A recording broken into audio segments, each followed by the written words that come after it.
Hello बच्चों, let's read this question. The question says, in the following question, statement first is followed by a corresponding statement second.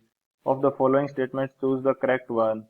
Option first, statement first and statement second are correct, and statement second is the correct explanation of statement first.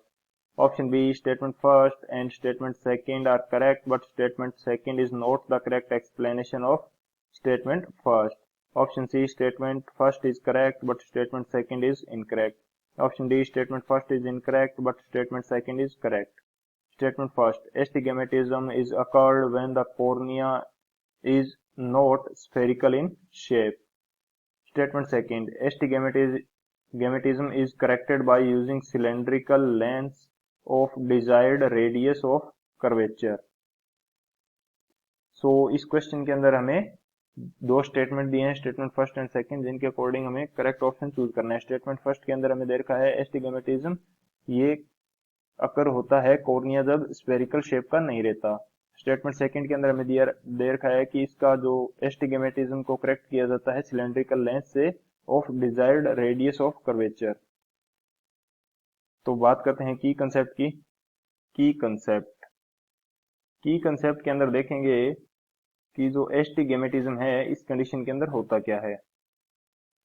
Astigmatism ये हमारे पास आई की एक ऐसी condition है जिसके अंदर जो cornea का कर्वेचर होता है ये इम्परफेक्ट हो जाता है, एंड जिसके कारण हमें वर्टिकल एंड हॉरिजॉन्टल लाइंस जो होती हैं इनका सही से पता नहीं लग पाता या डल इमेज बनती है।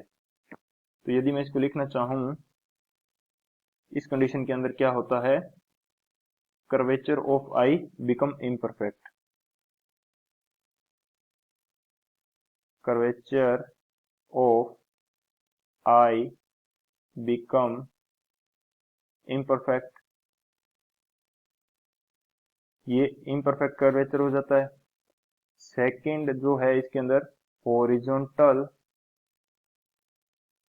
हॉरिजॉन्टल एंड जो वर्टिकल लाइंस हैं ये हमें डल दिखाई देती हैं। Vertical lines can not be identified,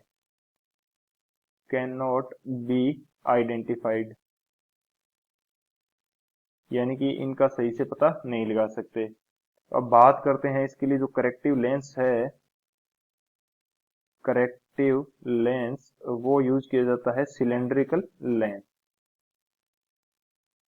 cylindrical lens है ये यूज किया जाता है इसको करेक्ट करने के लिए। तो ये हमारा हो जाएगा की कंसेप्ट। इस की कंसेप्ट की हेल्प से इस क्वेश्चन को करते हैं सॉल्व। सॉल्यूशन की यदि बात की जाए तो हमारे पास एस्टिग्मेटिज्म जो है इसके अंदर क्या हो जाता है, कर्वेचर इम्परफेक्ट हो जाता है। कर्वेचर जो है ये क्या हो जाएगा, इम्परफेक्ट। कर्वेचर इम्परफेक्ट हो जाएगा, यानी कि जो हमारे पास कर्वेचर है ये स्फेरिकल नहीं रहेगा। स्फेरिकल या बोलूं कि not spherical, not remain spherical, not remain spherical.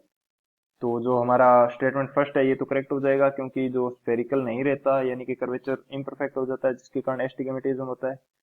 And जो हमारा स्टेटमेंट सेकंड है ये भी करेक्ट हो जाएगा क्योंकि इसका जो करेक्टिव लेंस है वो हमारे पास कौन सा है, करेक्टिव लेंस। करेक्टिव लेंस हमारे पास होता है सिलेंड्रिकल लेंस। सिलेंड्रिकल लेंस एक उचित फोकल लेंथ का सिलेंड्रिकल लेंस इसके लिए यूज किया जाता है जिससे इसको करेक्ट किया जाता है या करेक्ट विजन वापस ठीक कर दिया जाता है या करेक्ट विजन दिया जाता है इससे सिलेंड्रिकल लेंस के उपयोग से। लेकिन हमें स्टेटमेंट के अंदर दिया गया है कि जो सिलेंड्रिकल लेंस यूज किया जाएगा वो एक एप्रोप्रिएट रेडियस ऑफ कर्वेचर का होगा। तो जो हमारे पास लेंसेज होते हैं या स्फेरिकल लेंसेज जो भी हैं इनके लिए हमारे पास जो फोकल लेंथ होती है ये क्या होती है, f is equal to R by to.